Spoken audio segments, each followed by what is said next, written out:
जय हिंद दोस्तों, स्वागत है आप सभी का आपके अपने यूट्यूब चैनल जैकपुर पे। तो आज का ये वीडियो काफ़ी इम्पॉर्टेंट है क्योंकि आर्ट्स साइंस कॉमर्स के लिए हिंदी इलेक्टिव का ये पेपर रियल क्वेश्चन पेपर आप देख पा रहे हैं 2023 का। और ये पेपर इतना भयानक पेपर था, इतना ज़बरदस्त पेपर था कि इस पेपर से आने वाले सभी वर्षों में आपके एग्ज़ाम का क्वेश्चन देखने को मिला है। 2024 वाले एग्ज़ाम में भी भर भर के क्वेश्चन यहाँ से देखे गए थे। 2025 में भी यहाँ से बहुत सारे सवाल रिपीट हुए थे, इसलिए 2026 वाले भी तैयार रहे।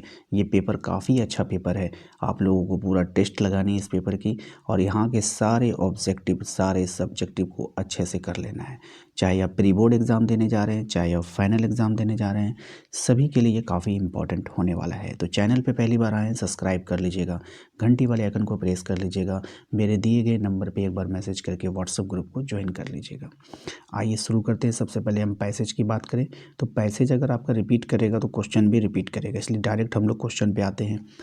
क्वेश्चन में बोला गया है कि अपने जीवन का लक्ष्य निश्चित करते समय हमें किससे प्रेरणा लेनी चाहिए। तो हमें जो प्रेरणा लेनी चाहिए युवा क्रांतिकारियों से प्रेरणा लेनी चाहिए। ठीक है, लक्ष्य ऊंचा होने पर उपलब्धि जो होता है ना, लक्ष्य के ऊंचा होने पर उपलब्धि, ठीक है, लक्ष्य के ऊंचा होने पर जो उपलब्धि होगी वो क्या होगा, वो भी जो है आपका ऊंचा हो जाएगा। असफलता को सफलता में बदलने का मूल मंत्र क्या है। तो इसका जो मूल मंत्र है बार बार प्रयास करते रहना। अगर आप किसी चीज़ में असफल हो जाते हैं तो आप उसको बार बार प्रयास करिए, एक दिन सफल जरूर होइएगा।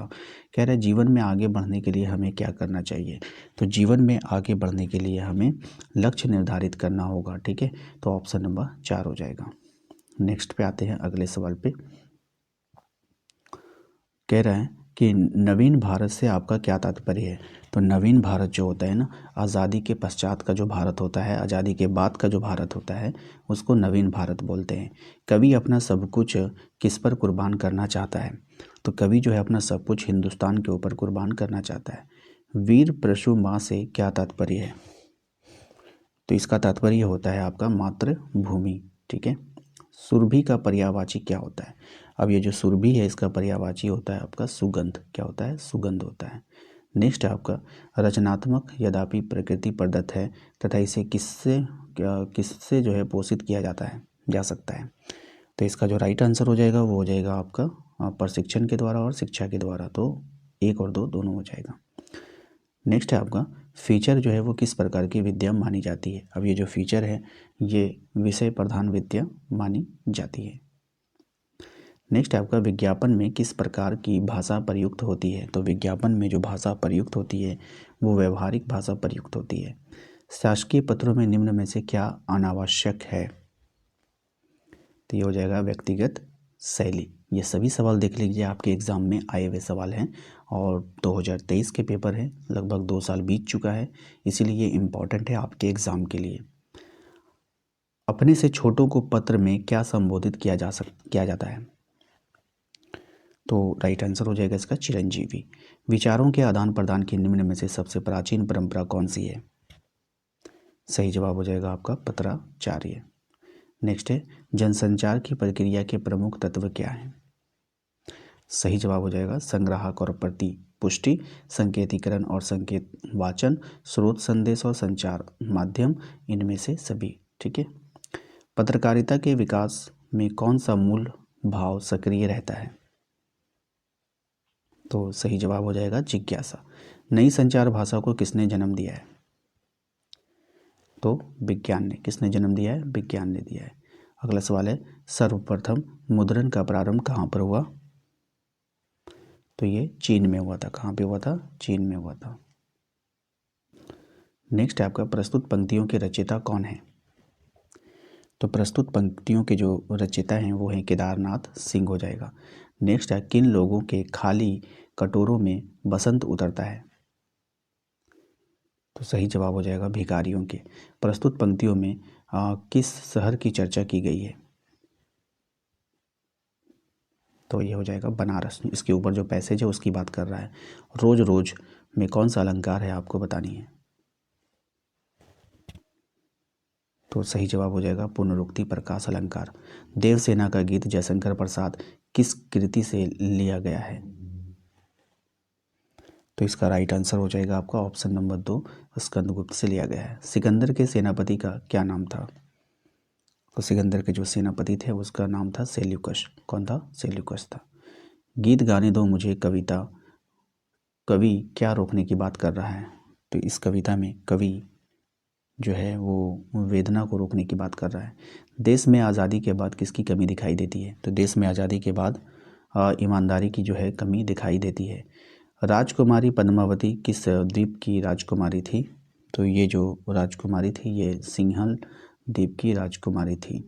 इसके बाद अगर हम देखें तो फिर से एक छोटा सा टुकड़ा देखेंगे आप यहाँ पर।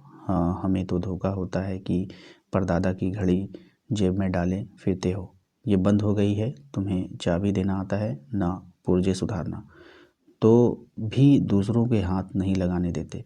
प्रस्तुत पंक्ति जो है वो किस पाठ से ली गई है आपको बतानी है। तो सही जवाब हो जाएगा आपका घड़ी के पुर्जों से। बंद घड़ी के माध्यम से कवि ने किस पर प्रहार किया है? तो ये सवाल ना ये वाला सवाल काफ़ी रिपीटेड होता है, मैंने कई सारे PYQ में भी देखा ये सवाल को, ठीक है। तो ये हो जाएगा आपका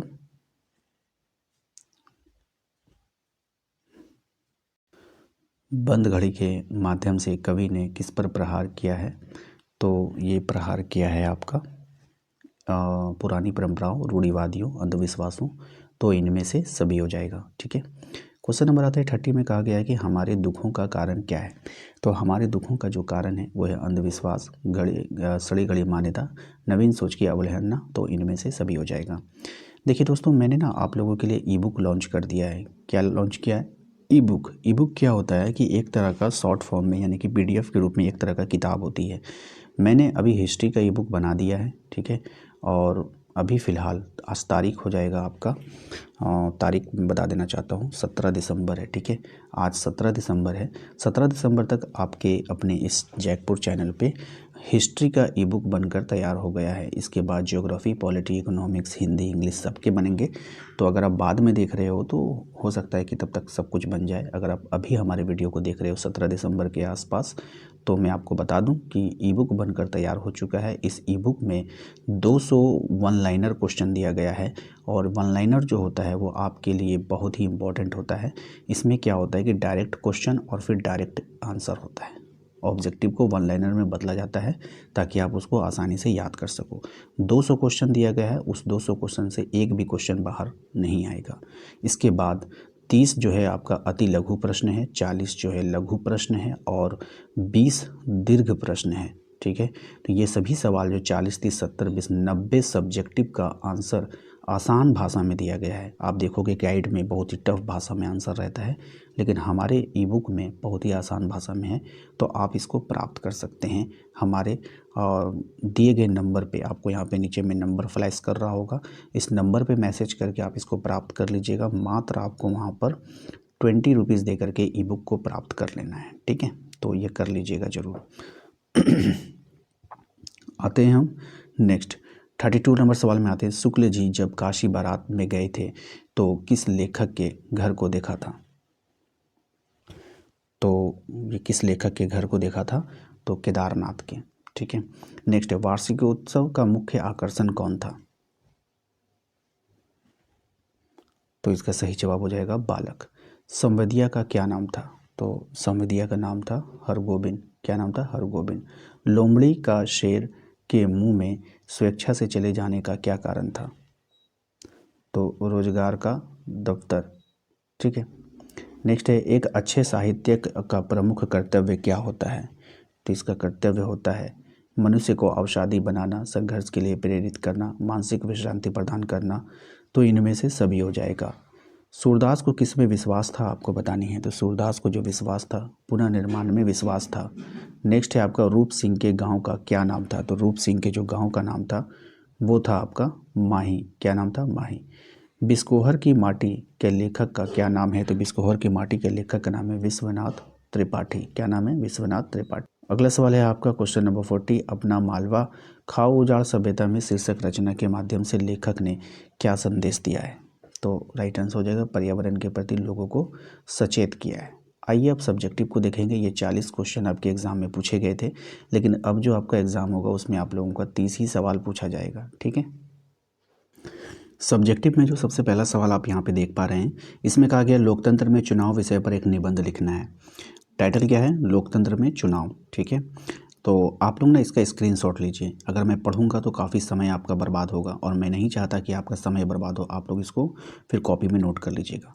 ये आपका मैंने लगा दिया स्क्रीन पे। पहला स्क्रीनशॉट लीजिए, इसके बाद दूसरा स्क्रीनशॉट आपको यहाँ से ले लेना है और आराम से इसको नोट डाउन करना है। उसके बाद तीसरा स्क्रीनशॉट आप यहाँ से ले लीजिए। वीडियो को रोकते जाइए और स्क्रीनशॉट लेते जाइए।